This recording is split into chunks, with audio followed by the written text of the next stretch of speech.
Here's what to do first in College Football 25 Ultimate Team. Now, first things first, when you log on to Cut, I'd recommend you go to the Play tab and navigate to the solo challenges. Now, why do I say start with the solos? Well, there's two different reasons. Now, number one, this game is much different than Madden, and I want you guys to get a feel for that right off the bat. Getting into these solos will kind of allow you to experience some of the gameplay, and you'll notice that, yeah, there's a lot of different plays, formations, and the game speed is much different. But number two, and more importantly, there's some solid free rewards in here. There's some free players you can pick up to help build your team and some free coins you can get to start building out your coin stack. Now, which solo challenges should you be playing to start? Not all of them. There's about 100 solos in here. That is a little bit too much. The only solos I'd recommend you play to start with are offensive solos. Now, why do I say offense? Well, offensive solos, they are much quicker and much easier to do because instead of needing to go through and get a stop on the drive or get a stop in the whole quarter, you can just pass for 15 yards in the first play or pass for a touchdown, and most of the time you're beating the solo. So start off with Ultimate Team 101, play the offensive solos, so getting to know the basics, passing fundamentals and rushing fundamentals. Do the same in Ultimate Team 201, and then play offense scheme trials. Past that, I don't think you need to do much more. And doing so will give you a somewhat decent start to your team. Offense scheme trials, as an example, is going to give you a 72, a 74, a 77, and an 80. An 80 is actually pretty good to start. Now, once you've done that, let's continue building out the roster and continue building out the coin stack with a very easy tip. Navigate on over to the marketplace, go to the store, and right when you get into the store, you're going to see a pack right here. It's gone for me because I already opened it, but what it's going to say is it's going to say a recruit pack, but it's not this one. This one costs 1.5k coin. The one you're going to see costs 100 coins. It's basically free. And what you absolutely want to do is open that pack up. For 100 coins, it's a steal. If you played Madden back in the day, you know what the daily gold player is. This is basically the exact same thing. You're getting it at a very reduced price, and us personally, we just pulled a 71 overall Trevor Penna. That card, as you can see, is going to be selling for a lot more than 100 coins. He's selling for 3.2k. So just like that, we would have made 3,000 coins, or if we want to,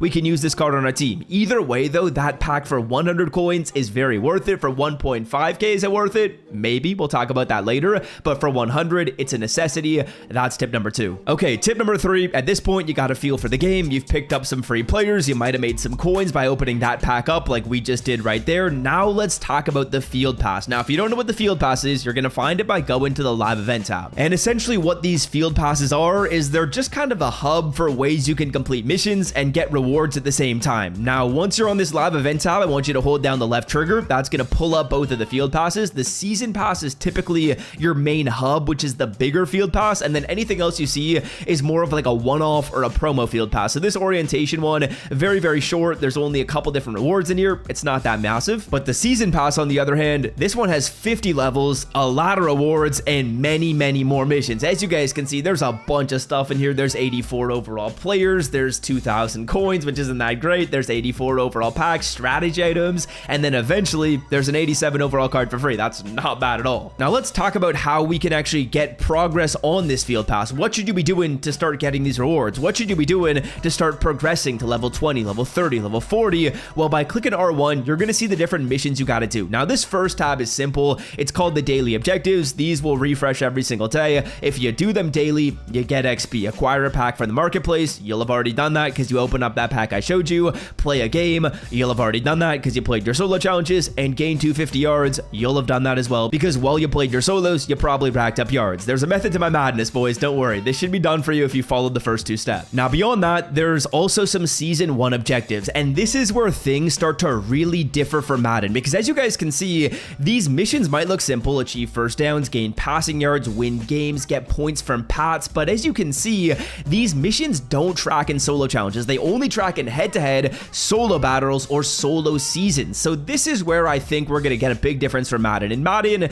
there was a lot of solo challenge based stuff, but I don't think that's going to be the case when it comes to CFB Ultimate Team. Let's talk about kind of the 3 pillars and what you can do after you've done these first couple things. Now, once you've completed those first few steps I showed you, let's pick a mode and let's start to get some progress in it and grind through it. Let me explain the few different modes you can choose from. Now, the first one is going to be solo seasons right here. Now, solo seasons is like solo battles and seasons kind of combined into one. Now, the first thing you're going to do is you're going to pick your difficulty. There's freshman, varsity, and all-American. I would recommend you play varsity. The rewards between each of them aren't that difficult. Varsity will allow you to win these games without sweating a whole ton. It's not super easy. I think it's a good mode to pick. Now, here's the description for this. It says kick off a season against the CPU in varsity difficulty and take on on a random team each week. Earn your way to the playoffs with 5 wins, and if you've got the skill, claim the national championship as your own. Now, when we take a look at rewards and divisions, this isn't going to look that amazing because all you can see right here is the 5-win reward. When you win 5 games, you get 5,000 coins. That doesn't look like anything, but boys, these rewards will get better once you get to the playoffs, because as you can see,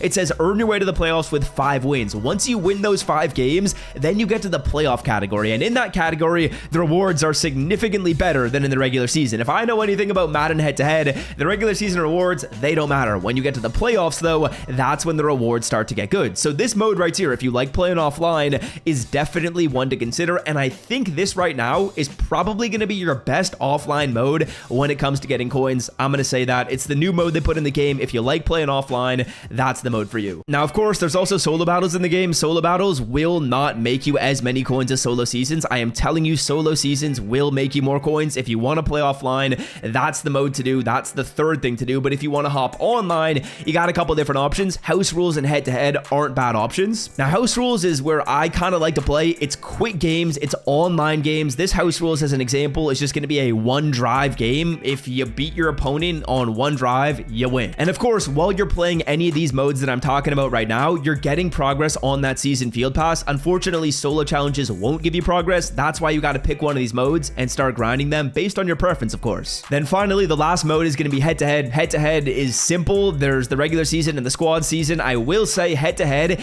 is going to be very different in CFP 25. On the weekends, there's something called the Gauntlet. I'll pop up photos on the screen, but essentially for how many games you win, that's going to determine how many rewards you get, and it does get very, very good. So in terms of the 3 game modes I'd recommend you hop into after you've done the first couple steps in this video, there's solo seasons, there's house rules, and there is head-to-head. Solo seasons is the easiest. It's offline. House rules is a good middle ground. You're playing online. You're not going to be playing like super hard competition, and then house rules is the most difficult. Pick whichever one you want to. Me personally, I'm probably going to start in house rules and then progress to head-to-head once we get to the weekend. Okay, so once you've gone through playing your solo challenges, open up that free pack, started grinding one of those modes, let's quickly talk about the lineup and the set screen. Now, the lineup is very simple. You guys need to make sure you are updating your lineup with whatever rewards you get. If you are able to go through and pick up a free player, add that card to your lineup. It's very simple to do. Say you get a new quarterback, navigate to the quarterback spot, click X, you'll see your player right here, and you can throw that card into your lineup. Just a very quick tip, but something you need to know. And then in terms of sets right here, there's really nothing of note. There's no sets right now that look to be making coins, but boys, if you want to find a way to generate coins, you want to get more coins on your account, all I do in any Ultimate Team game is I'm looking at the sets and I'm basically just doing the math. I'm looking at this pack right here. I'm saying to myself, okay, how much do 78 overall players cost? Can I buy them